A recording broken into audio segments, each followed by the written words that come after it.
I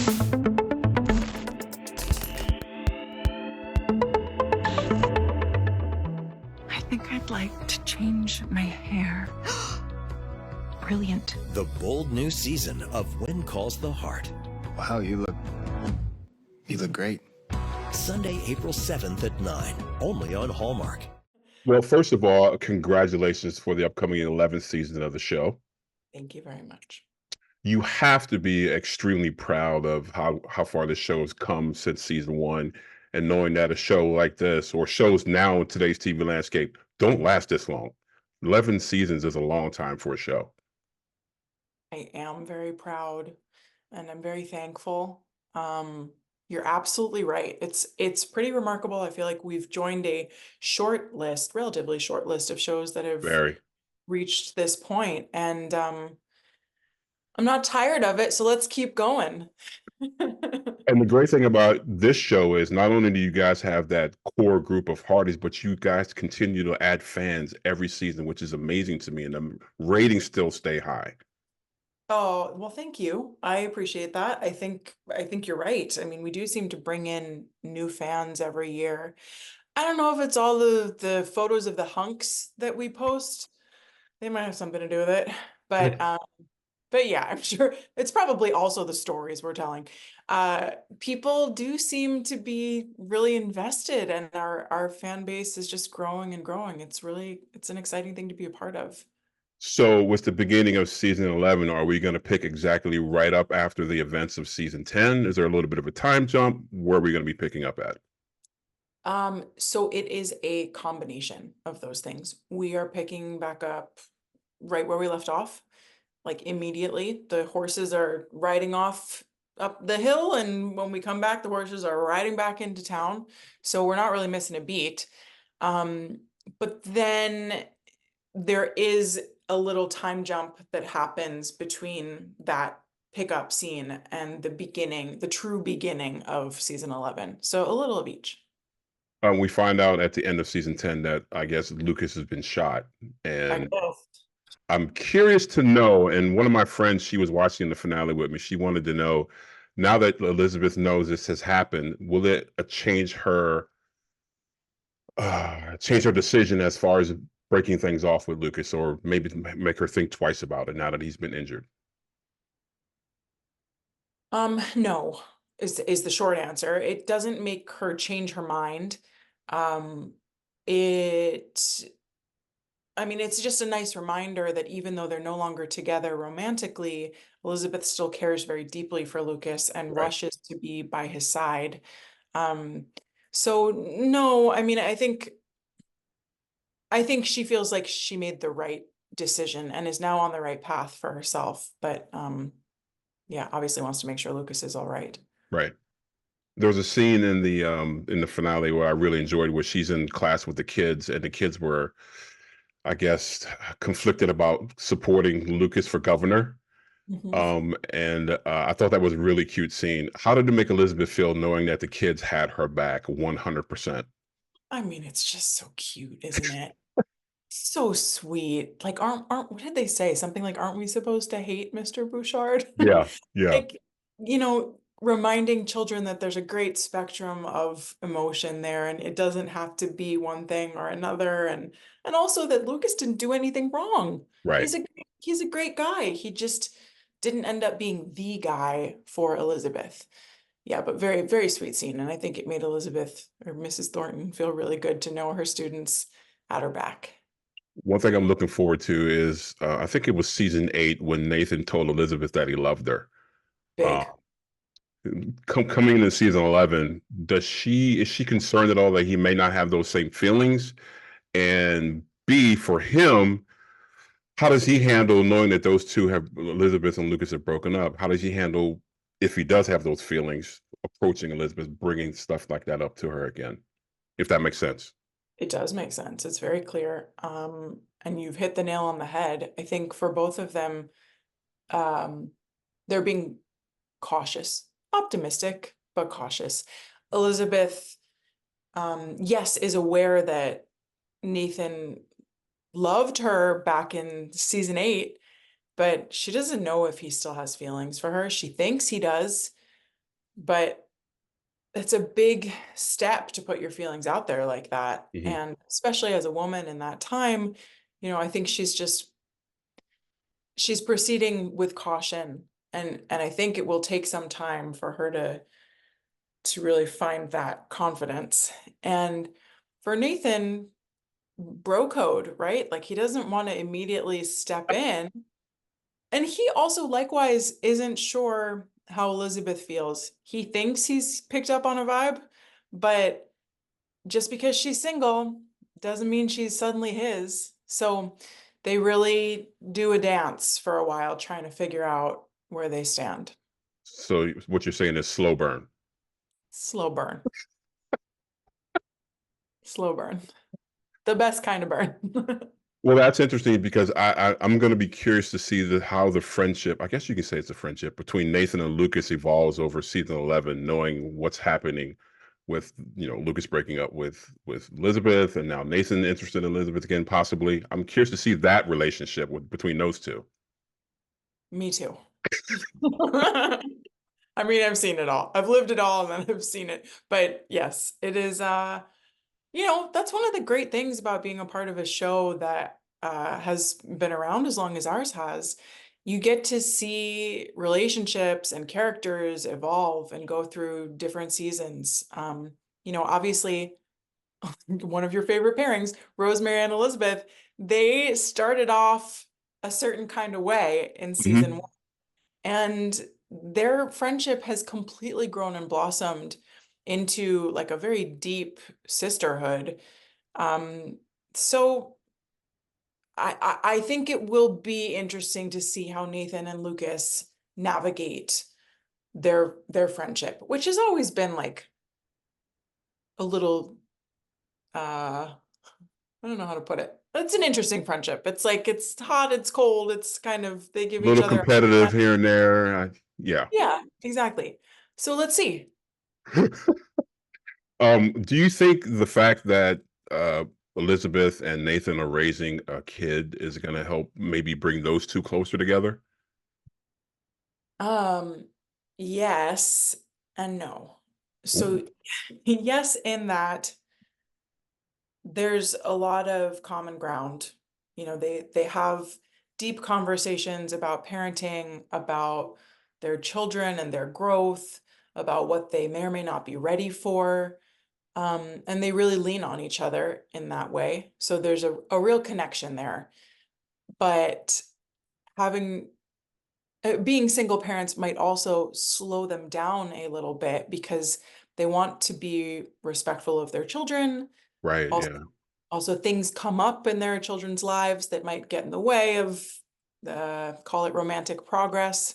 So it's a little of column A, a little column B, a little of column A, a little of column B. As I'm sure you know, the Hardys were divided in camps there for a while. Team Lucas, Team Nathan. No Uh, way. This is news to me. Oh no. Here we go. Can't wait to so hear the I'm question. curious what you want to say to those two camps now that we're heading into season 11, because of course there's going to be some people that aren't going to be happy and some people that are going to be happy, and it's going to be all over social media. So I'm curious what you would want to say to the Hardys about this. Well, let me start by saying I was never a fan of the team situation. I didn't want to divide our fan base, but man, they are such passionate people.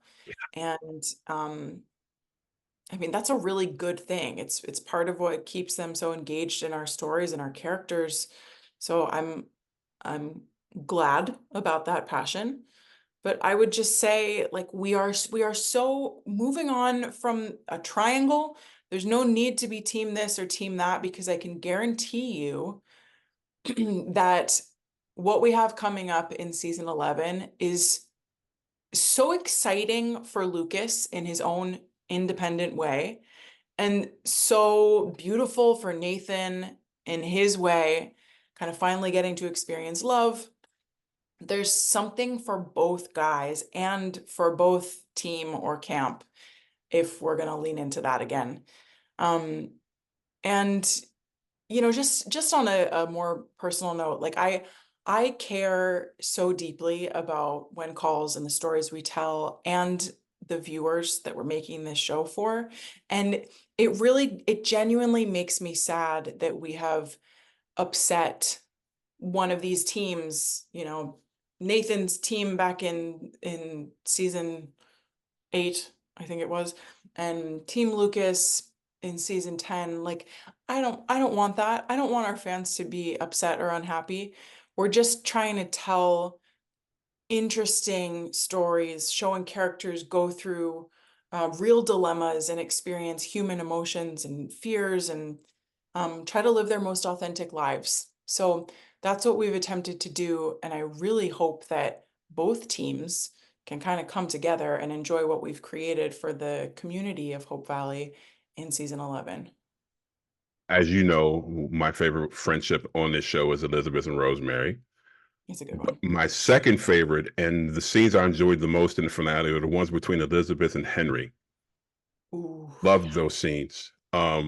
Especially the one where he's being considered, they want him to be the godfather to their child. And this is the porch scene. yes, Okay. yes, yes. And Elizabeth says something to him that says basically that remorse is enough for forgiveness.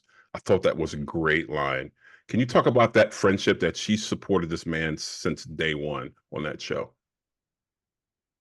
Well, I mean, I got to give it to Abagail for being most supportive of Gowan that far back. I think Elizabeth was a little more jaded about the guy, but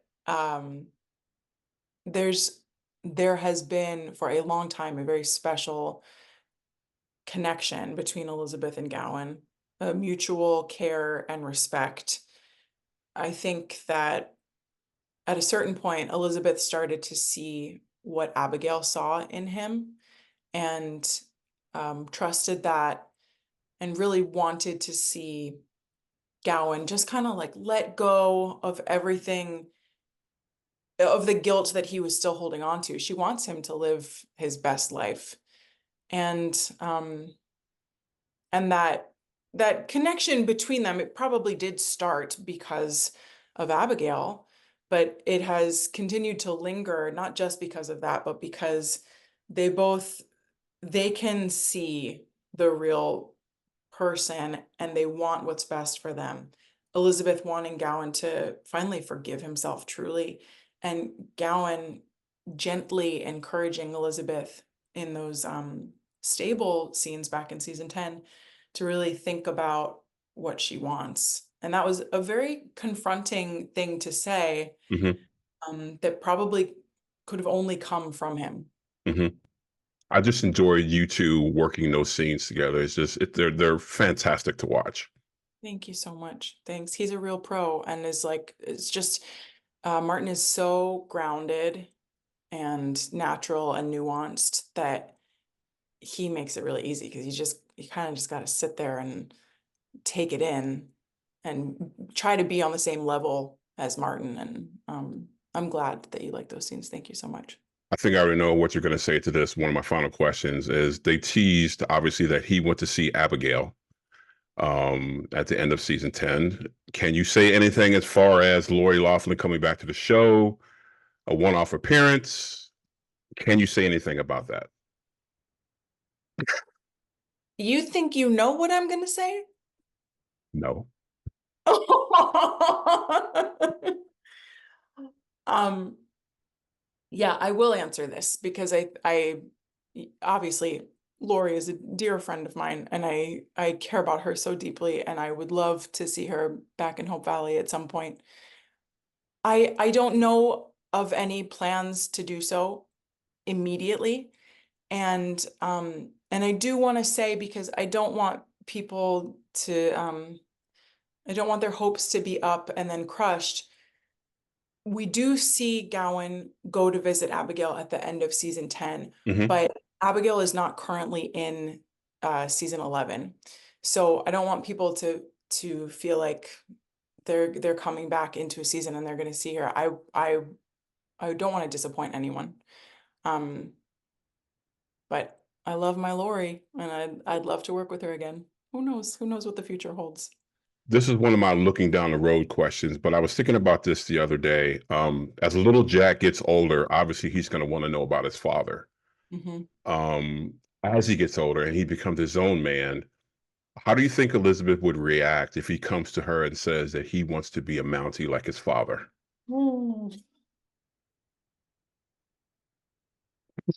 You gotta encourage your kids' dreams, right? I mean, he's already started, as scripted, he's already started to have questions about his father. Hmm. Obviously, there was that really tender scene last season, where Elizabeth gives him Mountie Jack's hat, and he puts it on and like loves wearing it. And so who knows? Maybe that's to come. Um, and I would hope that Elizabeth would be able to support him. That's a tough position. Gosh, Yeah, I mean, yeah, that would be a challenge. But I know people do it all the time. So, absolutely. you know. And final one is a little crazy question. I may have asked you this before, but the Erin today, if she had a chance to go back in time and speak to the Erin who steps on the set of When Calls the Heart for the very first time, what piece of advice would you give to that Erin back then? I have so much advice to give. Knowing what you know now. I mean, I know how the sausage is made. Um, I think what I would start by saying stress less. Just like find a meditation or something, and it's a it's a lot of work. And when you care as deeply as I do about wanting so badly to make everyone happy, that can feel like a lot of pressure. So I'd say stress less. And then I'd give some advice that I think I have actually already followed, which is really try to be present and like soak up every moment, because it's a really special experience you're getting. Um, and I like to think I do that. I feel very grateful for this show.